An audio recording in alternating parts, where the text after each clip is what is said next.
રાજનગરના આંગણે સુરદાસ શેઠની પોળ 575 અંજન શકાલાની શાલગીરી પ્રારંભ। રાજનગરના આંગણે સુરદાસ શેઠની પોળ માંડવીની પોળ અમદાવાદ મધ્યે કુંથુનાથ દાદાની 575મી અંજન શલાકાની સાલગીરી નિમિત્તે 16 થી 20 જાન્યુઆરી સુધી પંચાણી હકમ મહોત્સવનો પ્રારંભ થઈ ચૂક્યો છે।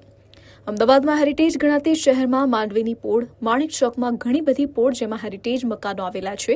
માંડવીની પોળની અંદર 9 પોળ એવી છે જેમાં 500 વર્ષ જૂના જિનાલયનો સમાવેશ થાય છે।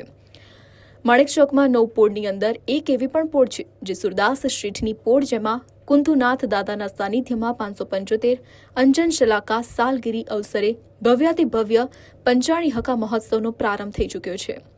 પુણ્ય પ્રભાવક અને મુખ્ય પ્રતિષ્ઠાચાર્ય શ્રીમદ વિજય નીતિ સુરેશ્વરજી મહારાજ, શ્રીમદ વિજય હેમપ્રભ સુરેશ્વરજી મહારાજનું વાત્સલ્ય અમને પ્રાપ્ત થયું છે।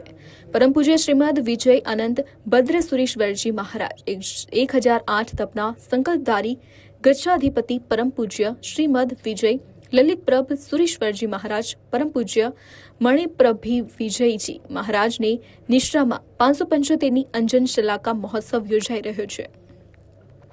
દેવર્ષિ દક્ષેશભાઈ શાહ મારું નામ છે। અમે અત્યારે પોળમાં પંચાલિકા મહોત્સવ રાખેલ છે। 5 દિવસ આ મહોત્સવ ચાલશે। એમાં 3 દિવસનું અરહત પૂજન રાખવામાં આવેલું હતું, જેનો આજે 3જો દિવસ છે। કાલે ખૂબ મોટું ભક્તાંબર પૂજન છે, પછી 17 ભેદી પૂજા છે। આજે 900 થી 1000 લોકોએ, જે જૂના લોકો અહીંયા રહેતા હતા, બેન ભણેજી અહીંયા રહેતા હતા, એમણે આ પૂજનમાં લાભ લીધો છે, સ્વામી વાત્સલ્યનો લાભ લીધો છે। અને પૂજનનું એક જે મહત્વનો ઉદ્દેશ છે કે વિશ્વનું કલ્યાણ થાય, અને અમારો ઉદ્દેશ એવો છે કે જે જૂના દેરાસરો છે એમાં લોકો આવે, દેરાસરોને દેખે, હેરિટેજ વારસો આપણો જળવાય, એના માટે અમે આ એક મહોત્સવનું પણ આયોજન કરવામાં આવ્યું હતું કે જેના કારણે 575નું વર્ષ પણ ઉજવાય, વિશ્વ કલ્યાણ માટે બહુ